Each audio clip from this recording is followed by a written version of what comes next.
नमस्कार, मी शिल्पा. स्वागत आहे तुमच्या सर्वांचे माझ्या किचनमध्ये. आता दिवाळी जवळ आलेली आहे आणि दिवाळी म्हणलं की खूप सारी तयारी करावी लागते. मग ते घर साफ करणे, किराणा भरणे, शॉपिंग करणे, अशी एक ना अनेक कामे असतात आणि ही सर्व कामे पूर्वनियोजितपणे केली की आपले कष्ट वाचतात आणि त्यासोबत टाईम देखील वाचतो आणि सर्व कामे व्यवस्थित देखील होतात. त्यातीलच एक म्हणजे दिवाळीचा फराळ. आज मी तुमच्यासोबत या दिवाळी फराळ बनवण्यासाठी लागणारी जी काही पूर्वतयारी आहे ती कशी करावी हे सांगणार आहे. चला तर मग व्हिडिओला सुरुवात करूया. सर्वात आधी दिवाळीसाठी लागणारा जो काही किराणा माल आहे तो भरून घ्यायचा आहे. तसेच हा किराणा भरताना तुम्ही कोणकोणते फराळाचे पदार्थ बनवणार आहात त्यानुसार किराण्याची यादी करून मग किराणा भरावा. आता किराणा आणल्यानंतर फराळ बनवण्यासाठी लागणारी जी काही पूर्वतयारी आहे ती कशी करावी ते पाहूयात. इथे हे मी काजू आणि बदाम घेतलेले आहेत. काजू आणि बदाम आपण दिवाळीच्या बऱ्याच पदार्थांमध्ये वापरत असतो, जसं की करंजी, लाडू अशा विविध पदार्थांमध्ये आपण काजू बदाम वापरतो. आता हे काजू बदामाचे जे काही काप आहे ते एकदम सोप्या आणि साध्या पद्धतीने कसे बनवायचे हे मी तुम्हाला दाखवणार आहे. तर इथे ही मी वेपर्स किसण्याची जी काही किसणी असते ती घेतलेली आहे. आता हे काजू आणि बदाम आपल्याला या किसणीने किसून घ्यायचे आहेत. आता हा जो बदाम आहे तो तुम्ही उभा धरू शकता किंवा आडवा देखील धरू शकता. मी अशा पद्धतीने हा बदाम धरते आणि किसणीने आता हा किसून घ्यायचा आहे. हेच काजू बदामाचे काप आपण चाकूने करण्यास गेलो तर खूप वेळ लागतो, खूप टाईम लागतो, पण तुम्ही अशा पद्धतीने किसणीच्या मदतीने हे किसून घेऊ शकता. इथे तुम्ही बघू शकता खूप सुंदर असे हे आपले बदामाचे जे काही काप आहे ते तयार होत आहेत. जेव्हा आपण करंजी, लाडू बनवतो तेव्हा आपण त्यामध्ये काजू बदामाचे काप हे वापरतो. अशा वेळी तुम्हाला हे काप उपयोगी पडतील. तसेच आपण सजावटीसाठी देखील हे काजू बदामाचे काप वापरतो, पण तुम्ही आधीच जर हे तयार करून ठेवले तर तुमचं काम देखील अगदी सोपं होईल. तर इथे तुम्ही बघू शकता सर्व जे काही बदामाचे काप आहेत ते मी तयार करून घेतलेले आहेत. आता सेम प्रकारे आपण जे काही काजूचे काप आहेत ते देखील तयार करून घेऊयात. तसेच तुम्हाला जर वाटलं की काजू आणि बदाम खूप कडक आहेत आणि त्याचे व्यवस्थित काप तयार होत नाहीत तर तुम्ही ते साधारण 10 मिनिटासाठी पाण्यामध्ये भिजत घालू शकता आणि मग त्याचे अशा पद्धतीने किसणीच्या मदतीने काप तयार करून घेऊ शकता. तर इथे मी काजू आणि बदाम दोन्हीचे पण काप तयार करून घेतले. तुम्ही बघू शकता एकदम पातळ आणि अतिशय सुंदर असे आपले हे काजू बदामाचे काप तयार झालेले आहेत. आता हे तयार केलेले काप एखाद्या भरणीमध्ये भरून ठेवायचे आणि जेव्हा केव्हा तुम्हाला ते लागतील तेव्हा तुम्ही ते यूज करू शकता. आता इथे मी घेतलेले आहेत पिस्ते. जेव्हा आपण लाडू बनवतो, बर्फी बनवतो तेव्हा आपण सजावटीसाठी पिस्त्याचे काप देखील वापरत असतो. तर हे पिस्त्याचे काप कसे बनवायचे हे मी तुम्हाला दाखवणार आहे. पिस्त्याचं वरचं जे काही आवरण आहे ते आपल्याला इथे काढून घ्यायचं आहे. त्यासाठी पिस्ते मी एका वाटीमध्ये इथे काढून घेतलेले आहेत.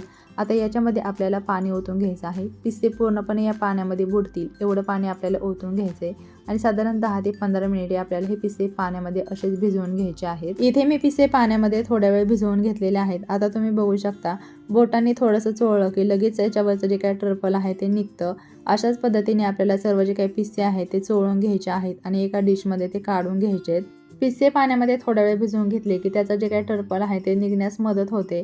सर्व पिस्त्यांचे आता अशा पद्धतीने टर्पल काढून आपल्याला त्याचे जे काही 2 भाग आहेत ते तयार करून घ्यायचे आहेत.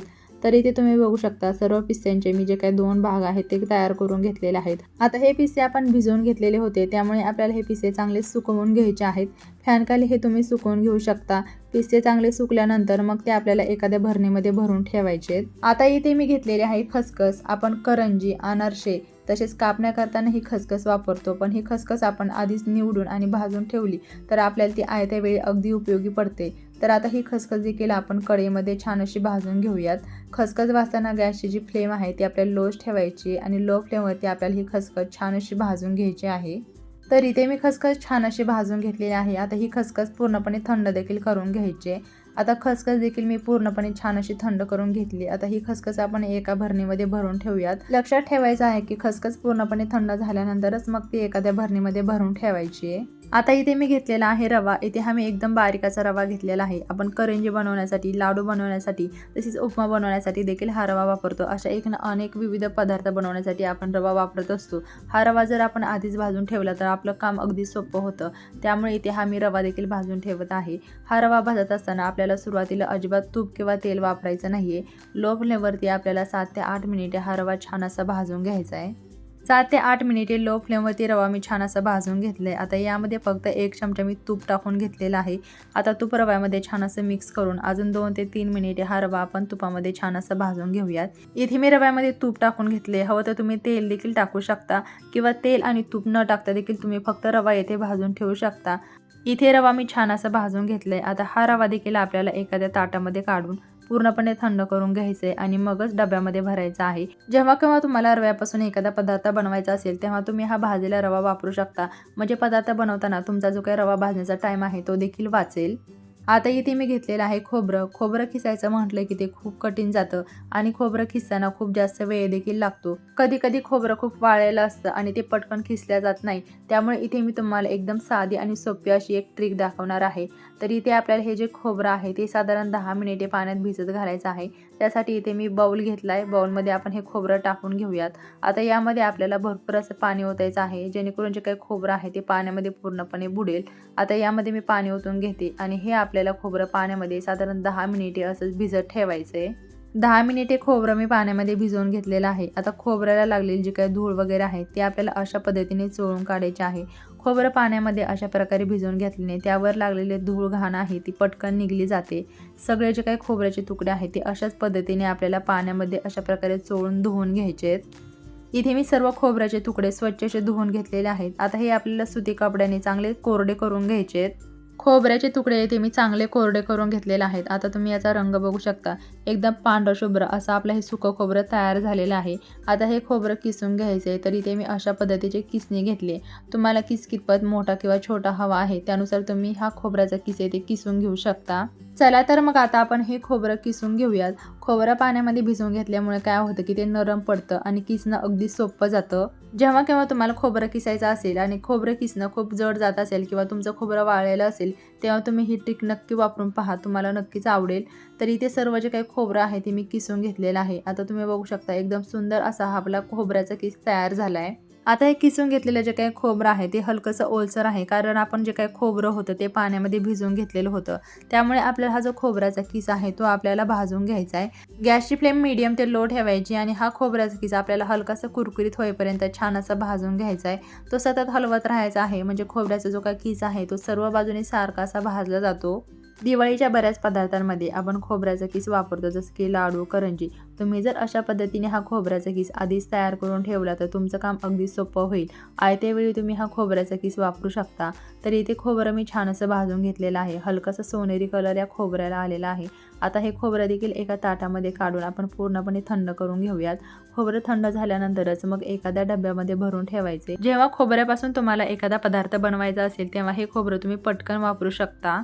आता इथे मी घेतली ही हिरवी वेलची. आपण बऱ्याच गोड पदार्थांमध्ये वेलची पावडर वापरत असतो, पण ही वेलची पावडर जर तुम्ही आधीच बनवून ठेवली तर तुमचं काम अगदी सोपं होईल आणि आयत्या वेळी तुम्ही ही वेलची पावडर वापरू शकता. आता ही जी घेतलेली वेलची आहे ही आपल्याला हलकीशी भाजून घ्यायची. वेलचीमध्ये थोड्याफार प्रमाणामध्ये मॉइश्चर असतं, त्यामुळे वेलची मिक्सरमधून बारीक होत नाही. त्यामुळे अशा पद्धतीने आपल्याला लो फ्लेमवरती सतत हलवत ही वेलची थोडीशी भाजून घ्यायची आहे. वेलची इथे छान अशी भाजून झालेली आहे. आता ही वेलची एका डिशमध्ये काढून पूर्णपणे थंड करून घेऊयात. वेलची थंड झाल्यानंतरच मग ती मिक्सरमधून बारीक करून घ्यायची आहे.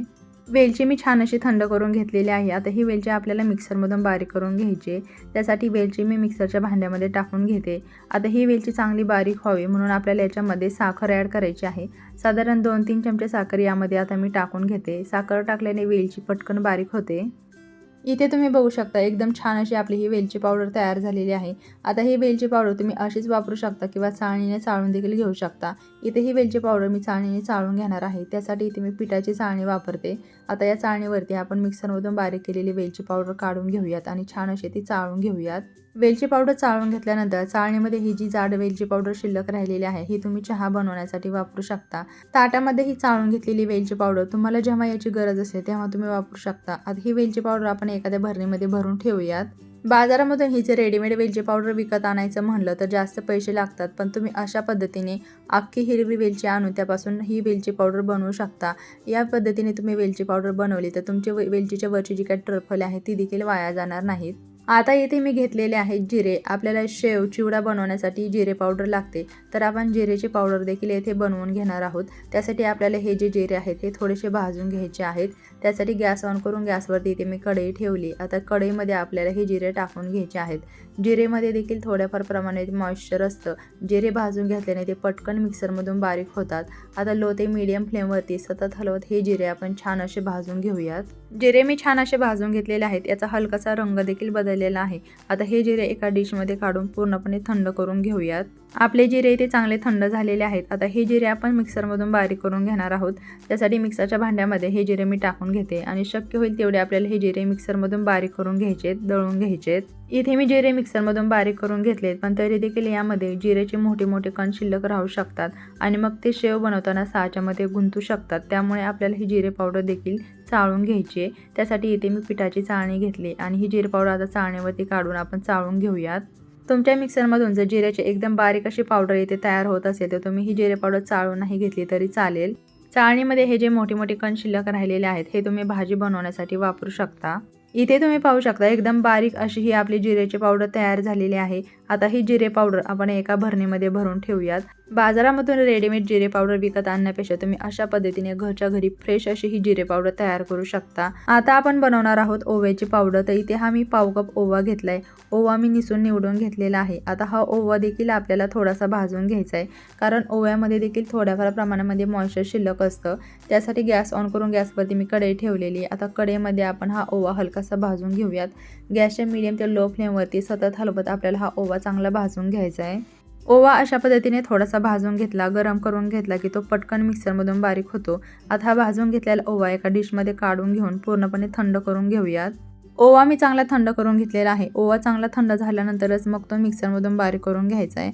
आता हा ओवा मी चांगला बारीक करून घेतलेला आहे. आता ओव्यामध्ये देखील थोड्याफार प्रमाणामध्ये मोठे कण शिल्लक राहू शकतात, त्यामुळे ही ओवा पावडर देखील मी चाळून घेते. बरेच जण शेव बनवताना त्यामध्ये ओवा पावडर टाकतात, तर अशा पद्धतीने ओवा पावडर चाळून घेतल्याने काय होतं की शेव बनवताना साच्यामध्ये ओवा गुंतत नाही. चाळणीच्या वरती चाळून राहिलेले हे जे ओव्याचे जाड कण आहेत हे फेकून न देता तुम्ही भजी बनवण्यासाठी वापरू शकता. तर इथे तुम्ही बघू शकता एकदम बारीक अशी आपली ओव्याची पावडर तयार झालेली आहे. आता ही पावडर आपण एका भरणीमध्ये भरून ठेवूयात. ही ओव्याची पावडर तुम्ही दिवाळीचे पदार्थ बनवताना वापरू शकता. आता आपण बनवणार आहोत ते म्हणजे खोबऱ्याचे काप. बऱ्याच वेळा काय होतं, खोबरं खूप टणक असतं, निब्बर असतं आणि खोबऱ्याचे काप बनवणं खूप अवघड जातं. अशा वेळी काय करायचं, तर हे जे खोबऱ्याचे तुकडे आहेत हे आपल्याला पाण्यामध्ये भिजत ठेवायचे आहेत. आधी ज्याप्रमाणे आपण खोबऱ्याचं किस बनवताना खोबरं पाण्यामध्ये भिजत ठेवलं होतं, सेम त्याचप्रमाणे आपल्याला हे खोबरं देखील 10 मिनिटे पाण्यामध्ये भिजवून घ्यायचं आहे. तर इथे हे खोबरं मी 10 मिनिटे पाण्यामध्ये चांगलं भिजवून घेतलेलं आहे. आता हे खोबरं आपल्याला चांगलं पाण्यामध्ये धुवून घ्यायचे आणि कोरड्या कपड्याने ते पुसून देखील घ्यायचं आहे, म्हणजे खोबऱ्याला लागलेली जी काही धूळ वगैरे आहे, घाण आहे, ती निघून जाते.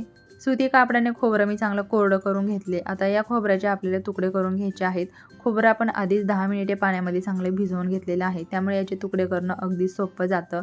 तर चाकूच्या मदतीने याचे मी थोडे मोठे तुकडे तयार करून घेते. अशा पद्धतीने तुम्ही बघू शकता अतिशय इझिली याचे तुकडे पडत आहेत. खोबऱ्याचे काप आपण किसणीने बनवणार आहोत, त्यासाठी इथे मी वेपर्सची किसणी घेतली. आता ज्या साईडने मोठी जागा असते त्या साईडने आपल्याला हे खोबरं किसून घ्यायचं आहे. तर इथे तुम्ही बघू शकता अशा पद्धतीने हे खोबरं आपल्याला किसून घ्यायचं आहे. खोबरं आपण पाण्यामध्ये भिजवून घेतल्याने काय होते की याचे जे काप आहेत ते अगदी पटपट तयार होतात. इथे तुम्ही बघू शकता अगदी पटपट याचे काप तयार होत आहे. तसेच किसणीचे जे काही जाड साईज आहे, ज्या साईडने वेपर्स किसताना जाड वेपर्स तयार होतात त्या साईडनेच आपल्याला हे खोबरं किसून घ्यायचं आहे. चिवडा बनवताना आपल्याला अशा प्रकारे हे खोबऱ्याचे काप लागतात. अशा वेळी तुम्ही ही पद्धत वापरून हे खोबऱ्याचे काप तयार करू शकता. इथे तुम्ही बघू शकता सर्व खोबऱ्याचे जे काही काप आहेत ते मी तयार करून घेतलेले आहेत. आपण खोबरं धुवून पुसून घेतल्याने जे काही खोबऱ्याचे काप आहेत ते एकदम पांढरे शुभ्र तयार होतात. तसेच जे काही काप आहे ते सर्व सारख्या आकाराचे तयार होतात, काही मोठे किंवा काही जाड तयार होत नाहीत. आता इथे मी घेतलेले आहे शेंगदाणे. आपण जरी दिवाळीचा फराळ बनवलं तरी स्वयंपाक बनवावाच लागतो, भाजी बनवावीच लागते. तर अशा वेळी तुम्ही जर आधीच शेंगदाणे भाजून त्याचा शेंगदाण्याचा कूट तयार करून ठेवला तर तुम्हाला आयत्या वेळी हा शेंगदाण्याचा कूट उपयोगी पडू शकतो. आता हे शेंगदाणे देखील आपण छान असे भाजून घेऊयात. शेंगदाणे मी चांगले भाजून घेतलेले आहेत. आता हे शेंगदाणे ताटामध्ये काढून पूर्णपणे थंड करून घेऊयात. इथे आपले शेंगदाणे चांगले थंड झालेले आहेत. आता हे शेंगदाणे आपण मिक्सरमधून बारीक करून घेऊयात. शेंगदाणे बारीक करताना ते तुम्ही 2 बॅचेसमध्ये बारीक करून घेऊ शकता.